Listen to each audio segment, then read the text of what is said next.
नमस्कार, स्वागत है आपका सत्ता का महासंग्राम में। मैं हूं आपके साथ पारुल।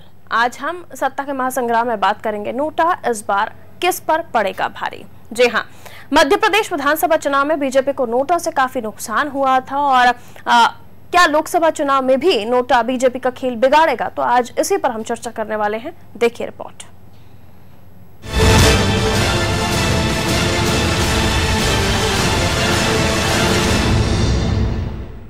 मध्य प्रदेश विधानसभा चुनाव की तरह क्या लोकसभा चुनाव में भी नोटा एक बार फिर बीजेपी का खेल बिगाड़ सकता है? ये बड़ा सवाल है। विधानसभा चुनाव में कई सीटों पर बीजेपी को करीबी अंतर से हार मिली। इस हार की सबसे बड़ी वजह नोटा ही रहा। नोटा को 22 विधानसभा सीटों पर जीत के अंतर से ज्यादा वोट मिले, जिसकी वजह से बीजेपी के 4 कद्दावर मंत्री चुनाव हार गए। कौन थे वो मंत्री जिनको नोटा की वजह से हार मिली? ग्वालियर दक्षिण गृह राज्य मंत्री नारायण सिंह कुशवाहा को सबसे कम सिर्फ 121 वोटों के अंतर से हार का मुंह देखना पड़ा, जबकि नोटा पर 1550 वोट पड़े थे। दमोह में वित्त मंत्री जयंत मलैया सिर्फ 799 वोटों से हार गए, जबकि नोटा को 1299 वोट मिले। जबलपुर उत्तर से स्वास्थ्य राज्य मंत्री शरद जैन महज 578 वोटों से हारे, जबकि नोटा पर 1209 वोट पड़े। बुरहानपुर विधानसभा सीट से पूर्व महिला और बाल विकास मंत्री अर्चना चिटनीस 5120 वोटों से चुनाव हारी, जबकि नोटा पर करीब 5700 वोट पड़े। कुछ लोग उदासीन भाव से मत डालने से बचते हैं या नोटा का प्रयोग करते हैं, तो संघ के परम पूजनीय सरसंघ चालक जी का आग्रह है कि नोटा का अर्थ यह है कि हम उपलब्ध में से किसी को भी न चुनें। इसका सीधा परिणाम ये होता है कि उपलब्ध में से कई बार सबसे खराब भी चुना जाता है। इसलिए अगर सर्वश्रेष्ठ उपलब्ध नहीं है तो उपलब्ध में से श्रेष्ठ को चुने, इसलिए मतदान करें। कई स्वयंसेवी संगठन, सामाजिक संगठन और राष्ट्रीय स्वयंसेवक संघ भी कई बार ये कह चुके हैं कि नोटा का प्रयोग लोकतंत्र के लिए हानिकारक है। लोकतंत्र में चुनाव में आपको कुछ चुनना होता है, जो उपलब्ध में श्रेष्ठ है उसे चुनने का प्रयास मतदाताओं को करना चाहिए। मतदान प्रक्रिया का एक प्रकार से ये भी बहिष्कार जैसा है। लोकतंत्र को मजबूत करना है, सशक्त करना है, तो जो श्रेष्ठ उम्मीदवार है उसे चुनने की बात सामाजिक संगठनों द्वारा कही जा रही है, जो मुझे लगता है अच्छी है। विधानसभा चुनाव की तरह लोकसभा चुनाव में भी सभी दल चुनावी मैदान में हैं। कांग्रेस से तो बीजेपी की सीधी टक्कर है ही, लेकिन सपा बसपा से लेकर तमाम दलों से भी बीजेपी को टक्कर मिलने वाली है। ऐसे ही अगर लोकसभा चुनाव में नोटा का खेल गया तो बीजेपी के लिए मुश्किल खड़ी हो सकती है, जिसके लिए संघ ने भी अपनी रणनीति तैयार कर ली है और इस चुनाव में खुलकर मैदान में उतरने का मन बनाया है। लोकसभा चुनाव के लिए आरएसएस के स्वयंसेवक भी मैदान में प्रचार के लिए उतरेंगे। स्वयंसेवक लोगों को 100% मतदान के लिए जागरूक करेंगे और नोटा के खिलाफ अभियान चलाएंगे। News desk, Anadi TV.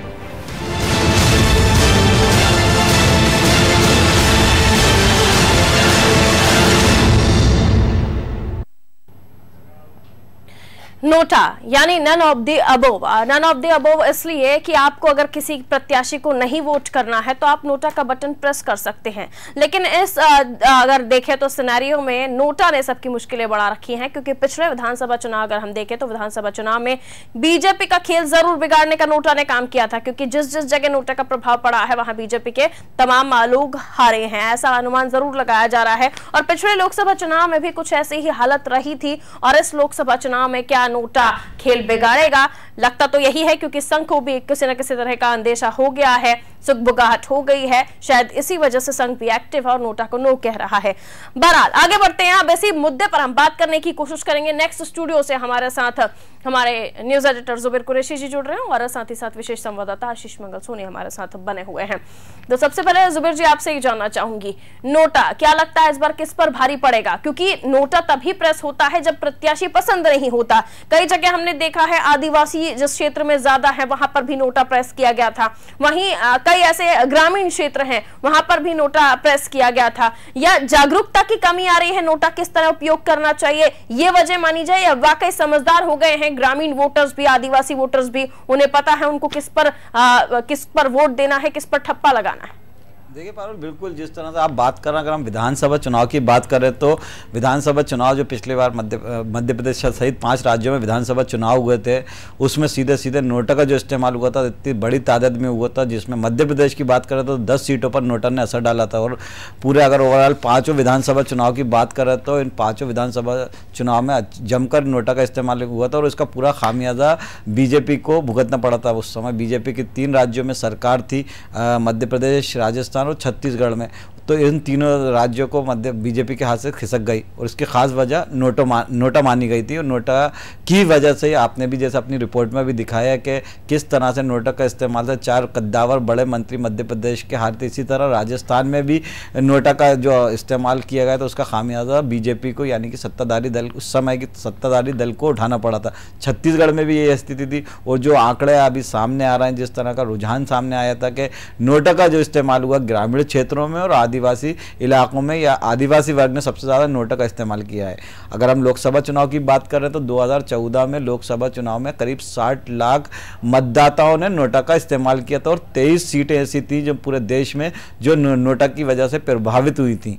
तो कुल मिलाकर ये कहा जा सकता है कि तो जैसे अभी रजनीश अग्रवाल जी ने कहा, भाजपा प्रवक्ता, के नोटा का इस्तेमाल का आखिर औचित्य क्या है। मैं भी इस बात को मानता हूं कि नोटा का इस्तेमाल का औचित्य क्या है और क्यों और किस वजह से ये नोटा नियम लागू किया गया है। अगर मतदाता को वोट नहीं डालना, एक तरफ हम मतदाताओं को वोट डालने के लिए प्रेरित कर रहे हैं, लगातार इसके चुनाव आयोग और मतदाताओं को मुहिम चला रहा है, फिर दूसरी तरफ इस तरह का नियम है कि आप जाओ इतनी लंबी लंबी कतारें में खड़े हो, जिस तरह से वोट डालने के लिए, अपने मताधिकार का प्रयोग करने के लिए घंटों इंतजार करना पड़ता है। कई जगह पे लंबी लंबी कतारें लगी होती हैं, फिर वहां पर जाके आप किसी भी कैंडिडेट को वोट मत दो। तो मतलब है कि इससे अच्छा वोट ही नहीं डालो, अपने मत का इस्तेमाल ही मत करो। तो कुल मिला के ये जो नियम बनाया गया है कि समझ से परे, या तो आप किसी अपने जो उम्मीदवार खड़े हैं उसको चुनो या नहीं चुनो। कम से कम 50 से 20, 25 से 30 उम्मीदवार होते हैं जो एक तो उनकी पसंद का होता होगा। नहीं डालना है वोट तो अपने सीधे सीधे मताधिकार का प्रयोग मत करो।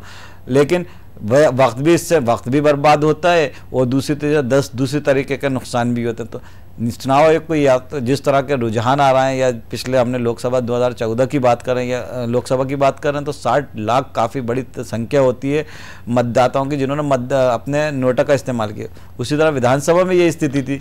तो चुनाव आयोग को इस बारे में गंभीरता से भी विचार करना चाहिए कि आखिर नोटा का क्या फ़ायदा है, इससे फ़ायदा ज़्यादा है या नुकसान ज़्यादा है।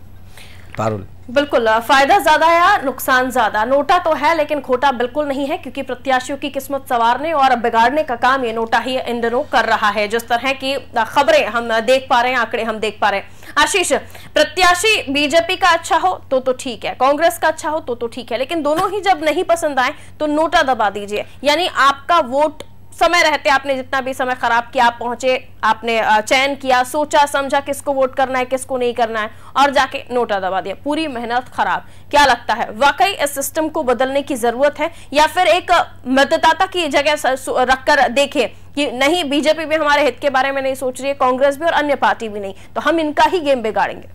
देखिए परुल, जब इस नोटा के शुरुआत करने की बात हो रही थी उस समय कई बार चुनाव आयोग ने इस नोटा को लेकर अलग अलग सर्वे कराया और मतदाताओं की राय जानने की कोशिश की।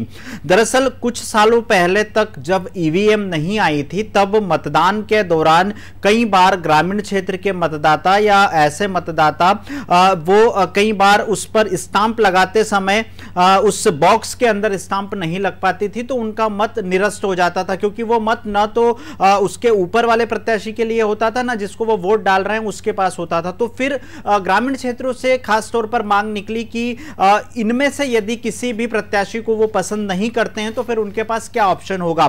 तब जाकर नोटा का उपयोग शुरू हुआ और इसके लिए कई मतदाताओं को जागरूक किया गया और चुनाव आयोग के द्वारा यह संदेश दिया गया कि जब आप अपनी पसंद का यदि कोई भी प्रत्याशी नहीं चुनते हैं तो फिर आपके पास यह विकल्प है कि इनमें से कोई भी नहीं, नन ऑफ द अबव। तो इसका मतलब है कि जो मतदाता है उसके आधार पर, उसके आकलन में इनमें से कोई भी प्रत्याशी ऐसा श्रेष्ठ नहीं है जिसको वो अपना जनप्रतिनिधि बना सके।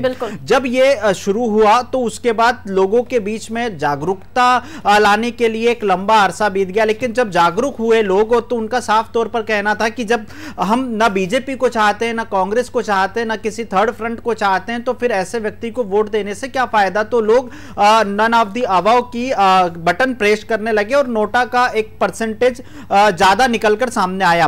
पिछले चुनाव में चाहे विधानसभा की बात कर ली जाए या लोकसभा की, जिस तरह से जुबेर सर बता रहे थे कि 60 लाख मतदाताओं ने इसका इस्तेमाल किया था, साल 2018 के विधानसभा की बात हो या साल 2013 के विधानसभा की बात हो, उस समय जो कई ऐसे मंत्री थे जिनकी जीत और हार का अंतर नोटा से बहुत कम था। मतलब यदि नोटा को वोट नहीं मिलते तो शायद उन लोगों की किस्मत बदल सकती थी, और 2018 में भी यही हुआ। लेकिन चुनाव आयोग इसे पूर्णतः बंद नहीं कर सकता। उसकी वजह भी साफ है पारुल, कि जब आप अपने मतदान का उपयोग करने जा रहे हैं और आपके पास अपने मतदान का उपयोग करने का अधिकार है, तो फिर आप उनमें से किसी भी नहीं को वोट डाल सकते हैं। लेकिन यह जरूरी नहीं है कि आप सिर्फ एक को डालें या उससे कम डालें। आरएसएस की चिंता इस बात को लेकर है कि जिस तरीके से 2018 और 2013 में हार का अंतर नोटा से कहीं कम था, यदि नोटा के बारे में लोग जागरूक होंगे तो स्वाभाविक सी बात है कि इसका फायदा बीजेपी को मिलेगा। क्योंकि 15 साल भी सरकार में रही और 5 साल जिस तरीके से प्रधानमंत्री नरेंद्र मोदी ने काम किया, तो ये एक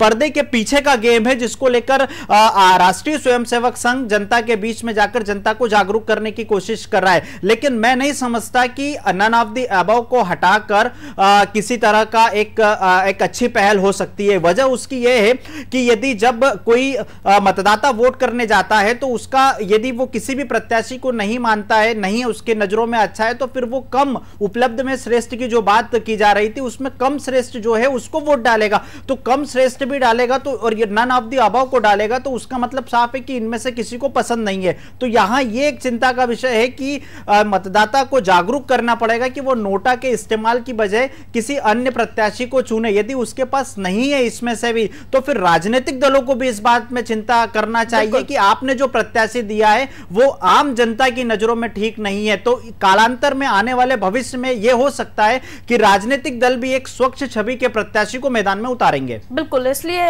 थोड़ा लगता है कि नोटा का होना इसलिए भी जरूरी हो जाता है कि कम से कम राजनीतिक दल जो ये दम भर रहे हैं कि हमें तो सिर्फ जिताऊ उम्मीदवार चाहिए, चाहे उसका आगे पीछे का बैकग्राउंड कुछ भी हो, उनको उनसे कोई सरोकार नहीं है, वो जनता के बीच क्या छवि रखते हैं, इससे मतलब अभी तक जितने भी बड़े नेताओं की हमने बाइट सुनी है उनमें उनका यही कहना होता है कि उम्मीदवार जिताऊ होगा तो उसे टिकट मिलेगा। फिर वो कितना भी अगर वो वंशवाद से जुड़ रहा है तो ठीक है, या फिर किसी तरह से कोई सोर्स है, बाहरी प्रत्याशी है, पैराशूट लैंडिंग है, किसी तरह का कोई फर्क नहीं पड़ता। तो जैसे कि आपने भी कहा, कालांतर भविष्य में हो सकता है कि नोटा जो है और ज्यादा प्रभावी हो। लेकिन जुबेर सर, हम अगर बात करें पिछले लोकसभा चुनाव की, तो जो एक रिपोर्ट मेरे हाथ में है वो मैं अगर समझूं तो पिछली बार 10 सीटों पर नोटा का असर सबसे ज्यादा रहा था। इनमें 9 सीटें आदिवासी थी। लोकसभा चुनाव जो पिछले लोकसभा चुनाव थे उसकी बात हम कर रहे हैं, जिनमें से शहरी आबादी के बजाय आदिवासी वोटर वाली सीटों पर नोटा के अधिकार का ज्यादा इस्तेमाल हुआ। इससे क्या समझा जाए? क्या आदिवासी क्षेत्र में ही नोटा ज्यादा उपयोग हो रहा है? और अगर इस बार भी ऐसा हुआ है तो ये बहुत ही गलत हुआ है। बिल्कुल पारुल, ये राजनीतिक दलों को भी और चुनाव आयोग को भी ये समझना पड़ेगा कि आखिर वजह क्या है, आखिर इसके पीछे रीजन क्या है कि आदिवासी बहुल क्षेत्र हैं या ग्रामीण क्षेत्र हैं वो ज़्यादा नोटा का इस्तेमाल कर रहे हैं, वो नन ऑफ अदर्स का इस्तेमाल कर रहे हैं। तो इस दोनों दलों को इस बारे में गंभीरता, चाहे कांग्रेस हो, चाहे बीजेपी हो या दूसरे अन्य दल हो, या और खासतौर से चुनाव आयोग को इस बारे में ज़रूर विचार करना पड़ेगा। और हम बात करें नोटा का पिछले लोकसभा में सबसे ज़्यादा इस्तेमाल कहाँ हुआ है, तो आप मेघालय की अगर बात करें तो मेघालय ऐसा छोटा सा राज्य माना जाता है, पिछड़ा राज्य माना जाता है, लेकिन सबसे ज्यादा जो नोटा का इस्तेमाल किया गया है मेघालय राज्य में किया गया है। उसके बाद अगर हम दूसरे नंबर पे बात करें तो छत्तीसगढ़ भी एक ऐसा आदिवासी बहुल क्षेत्र स्टेट माना जाता है, राज्य माना जाता है, जहां आदिवासियों की संख्या ज्यादा होती है। तो दूसरे नंबर पर नोटा का इस्तेमाल करने में दूसरे नंबर पर छत्तीसगढ़ रहा। और अगर तीसरे की बात करें तो तीसरे नंबर पर अगर गुजरात, लेकिन गुजरात एक फॉरवर्ड है, विकसित स्टेट माना जाता है, लेकिन वहाँ पर भी करीब 1.77% लोगों ने नोटा का इस्तेमाल किया। इसके बाद अगर हम बात करें तो चौथे नंबर बिहार भी एक पिछड़ा स्टेट माना जाता है, वहाँ भी इसका जमकर इस्तेमाल किया गया नोटा का। बिहार के बाद अगर झारखंड, बिहार से कट के झारखंड बना था, वहाँ पर भी आदिवासी बहुल क्षेत्र वहाँ पर भी नोटा का इस्तेमाल किया गया है। झारखंड के बाद मिजोरम, उड़ीसा, तमिलनाडु, सिक्किम और सबसे जो 10वें नंबर पे मध्य प्रदेश रहा। तो ये वो स्टेट हैं, ये वो राज्य हैं जहाँ पर आदिवासी और ग्रामीण और पिछड़े राज्य हैं। तो आखिर क्या वजह है कि आदिवासी वर्ग या पिछड़े राज्यों में ही नोटों का इस्तेमाल किया जा रहा है, जबकि अगर हम बात करें बेंगलोर, दिल्ली, मुंबई जो मेट्रो सिटीज़ हैं, कलकत्ता, वहाँ पर नोटा का इस्तेमाल बिल्कुल माइनस परसेंटेज का है। तो इन चीज़ों को भी गंभीरता से विचार करना पड़ेगा कि ये जो आदिवासी वर्ग है, आदिवासियों के पास क्या ऑप्शंस नहीं है, आखिर सिर्फ एक ही ऑप्शंस बचता है नोटा का, या वहाँ पर उनके हिसाब से कैंडिडेट दोनों दल नहीं दे पा रहे हैं। यहाँ अगर मध्य प्रदेश की मैं बात करूँ आशीष, तो यहाँ नोटा, अगर हम ब्यावरा की बात कर रहे हैं तो 1481 मत ब्यावरा में पड़े नोटा को, और देखा जाए तो 1299 मैं देख पा रही हूँ कि दमोह में, जहाँ पूर्व वित्त मंत्री जयंत मलैया चुनाव लड़ रहे थे, वहां पर भी नोटा इस्तेमाल हुआ। 3700, मतलब ये आंकड़ा बढ़ता ही जा रहा है। मैं सारी चीजें नहीं पढ़ रही हूँ, लेकिन ये आंकड़ा बढ़ रहा है, हर जगह पर बढ़ता हुआ दिख रहा है। मध्य प्रदेश में भी कहीं ऐसा ना हो कि ये जब हम आगे वाले समय में कुछ समय में देखें तो ये एक इक्वल पोजीशन पे हमें दिखाई दे, 1-2 वोटों का अगर अंतर हो, तो मतलब इतना ज्यादा अगर नोटा को लोग दबा रहे हैं तो वजह कुछ और भी हो सकती है। देखिए, पर वजह बिल्कुल साफ है कि जब आप कोई प्रत्याशी मैदान में खड़ा होता है और उसके खिलाफ यदि वो सत्ता पक्ष से जुड़ा हुआ है और मौजूदा सरकार, तत्कालीन सरकार होती है उस समय, तो यहाँ पर एंटी इनकम्बेंसी का असर होता है। और नोटा का प्रयोग करने में, जिस तरह से जुबेर सर ने बताया कि तमाम जो स्टेट हैं, आदिवासी क्षेत्र हैं, उसके साथ साथ नोटा का उपयोग करने में पिछले दिनों जो सर्वे में खुलासा हुआ है कि एक पढ़ा लिखा नव मतदाता भी इस श्रेणी में आता है, जो आजकल की राजनीतिक, आजकल की पॉलिटिक्स को देखकर ये करता है कि पॉलिटिक्स से मुझे क्या लेना देना, और वो जाकर नोटा का बटन दबाकर आता है, क्योंकि उसका साफ तौर पर कहना है कि पॉलिटिक्स में सिर्फ विवाद होते हैं और जिस तरीके से देश में स्थिति बन रही है ये राजनीति के कारण बन रही है। तो नव मतदाता में युवा वर्ग, खास तौर पर जो पहली बार वोट डालता है, उसमें तो ये नहीं होता है, लेकिन 20 साल से 30 साल तक के जो उम्र के जो युवा होते हैं उनमें भी ये ट्रेंड तेजी से बढ़ता हुआ जा रहा है। इसका कारण एक और है कि जिस तरीके से तमाम एनजीओ काम कर रहे हैं, एनजीओ चुनाव में मतदान के लिए लोगों को प्रेरित करते हैं, लेकिन इसके साथ वो ये भी कहते हैं कि नोटा का उपयोग करने से, नोटा का यदि आप प्रयोग करते हो तो नोटा का प्रयोग क्यों किया जाता है, यदि आपको कोई प्रत्याशी पसंद नहीं है तो आप नोटा का उपयोग कर लीजिए। तो युवाओं के मन में जो राजनीति को लेकर जिस तरीके से राजनीति का स्तर पिछले 1 दशक में गिरा है, तो नव मतदाता, युवा मतदाता इस बारे में बेहद चिंता कर रहे हैं और उनका साफ तो राजनीति से एक तरह से पलायन करते हुए नजर आ रहे हैं। तो एक इसका यह भी कारण है कि नोटा का सर्वाधिक उपयोग ये मतदाता भी कर रहे हैं। बिल्कुल जुबेर सर, युवा जागरूक है और युवा वोट बैंक इस बार ज्यादा ही हमें दिखाई दे रहा है। मतलब जितने भी युवा इस बार हमें वोट करते हुए दिखाई देंगे, उनकी भी संख्या ज्यादा बढ़ गई है। लेकिन इस युवा ने बहुत ज्यादा इन दोनों पार्टियों के कार्यकाल नहीं देखे हैं। अंतर जरूर कर रहा है युवा, आज पढ़ने लगा है, राजनीति को समझने लगा है, लेकिन वो राजनीति से सरोकार नहीं रखता, क्योंकि जैसे कि आशीष जी ने भी बताया कि राजनीति से युवा का कोई लेना देना नहीं है, उसे रोजगार चाहिए, विकास चाहिए। और फिलहाल अगर हम केंद्र की बीजेपी की सरकार देखें और राज्यों की सरकार मध्य प्रदेश, छत्तीसगढ़, राजस्थान देखें, तो कहीं ना कहीं जो युवा, आप जो पढ़ा लिखा है, 20 से 30 साल की उम्र का है, वो समझदार हो गया है और वो मुझे लगता है अब सबक सिखाने की कोशिश कर रहा है। देखिए, बिल्कुल जैसे आशीष जी ने बोला, बिल्कुल बात में 100% सही है। जो युवा वर्ग है उसको राजनीति से ज़्यादा कोई इंटरेस्ट बचा नहीं है, सिर्फ उनको सोशल मीडिया से और अपनी बेरोजगारी से और नौकरी से फ़र्क पड़ता है। अगर आदिवासी बहुल की बात करें तो आदिवासी वर्ग में भी युवा ही वर्ग है जिसने नोटा का इस्तेमाल किया। और अभी शहरी क्षेत्रों में अभी हालांकि ये ट्रेंड आया नहीं है, करते हैं, लेकिन वो परसेंटेज कम है। आदिवासी स्टेट बहुल क्षेत्र है, वहाँ भी युवा वर्ग इसका इस्तेमाल कर रहा है। और हम बात करें अगर 2014 की सीटों, लोकसभा चुनाव की, तो 23 सीटों पर नोटा ने ऐसा इस्तेमाल किया था कि जो विजेता उम्मीदवार थे उनके जीत का अंतर नोटा से ज़्यादा था। तो कुल मिलाकर जिस तरह से आशीष जी ने कहा कि नोटा से पहले भी एक वो था, पहले नोटा से पहले नेगेटिव वोट का इस्तेमाल था। नोटा का प्रावधान 2014 के लोकसभा चुनाव में शुरू हुआ। आशीष जी।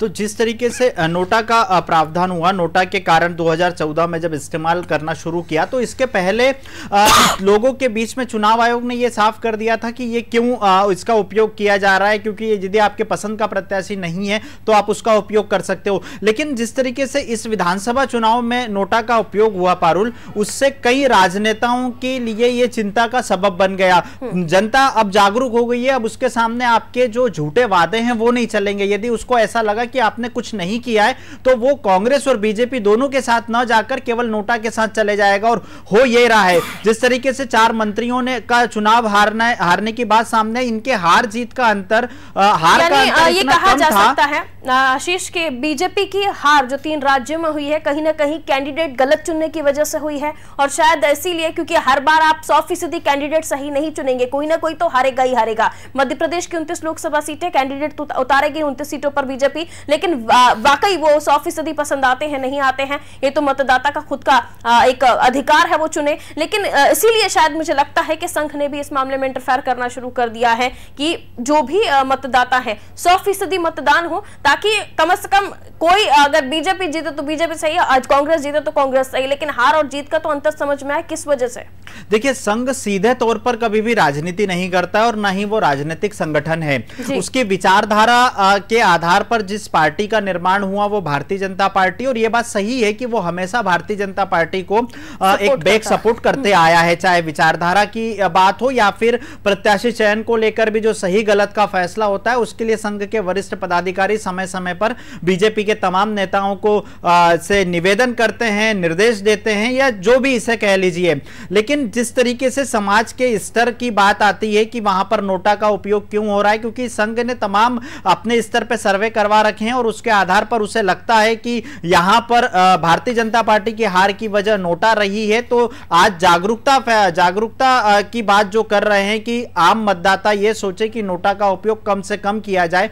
तो जिस तरीके से उपलब्ध में श्रेष्ठ की बात कही जा रही है, तो इससे बिल्कुल साफ है कि आने वाले समय में नोटा का उपयोग कम हो, और यह भी हो सकता है कि चुनाव आयोग आने वाले समय में नोटा को बंद करने का प्रावधान भी कर सकता है। इसके लिए कोई और विकल्प कर सकते हैं कि आपको यदि प्रत्याशी पसंद नहीं है तो आप या तो उसके नेगेटिव वोटिंग कर दीजिए, या आप उसको नहीं मालूम है कि यह प्रत्याशी हमारे लिए उचित नहीं है, तो वो ये सीधा उसमें एक ऑप्शन आने वाले भविष्य में हो सकता है कि आप अपने मत का प्रयोग करना ही नहीं चाहते। जिस तरीके से मतदान का उपयोग, मतदान आपका एक संवैधानिक अधिकार है, यदि आप उसका उपयोग नहीं करते हो तो आप स्वस्थ लोकतंत्र के लिए अपनी भागीदारी सुनिश्चित नहीं करवा पाते हो। उसी तरह यदि आप नोटा का उपयोग कर रहे हो तो आखिर आप कब तक नोटा का उपयोग करोगे? कभी तो आपके सामने एक श्रेष्ठ प्रत्याशी आएगा, और यही वजह है कि आरएसएस का कहना है कि चलिए मान लीजिए आपकी नजरों में कोई 100% फिट नहीं बैठता है, 90% फिट नहीं बैठता है, तो कम से कम 10% तो कोई प्रत्याशी होगा।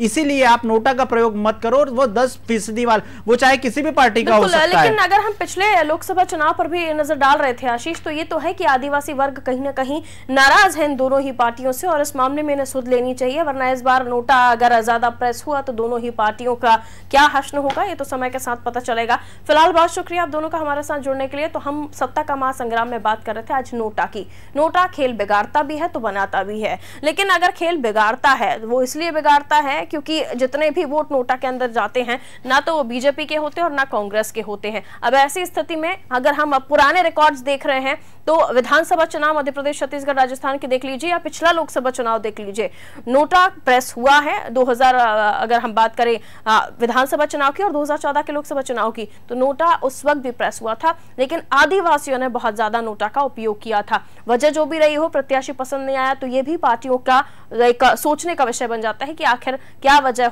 है, क्या एक कारण है जिसकी वजह से नोटा का उपयोग इन दिनों ज्यादा देखने को मिला है। अगर युवाओं से भी जोड़कर इसे देख रहे हैं तो युवाओं की समस्या का भी हल होना चाहिए, ताकि स्वस्थ लोकतंत्र का जो एक प्रोसेस है, जो एक प्रक्रिया है, उसका पालन हो सके और हमें एक अच्छा लोकतंत्र और अच्छी सरकार मिल सके। इसी के साथ मुझे दीजिए इजाजत, आप देखते रहें अनादि टीवी।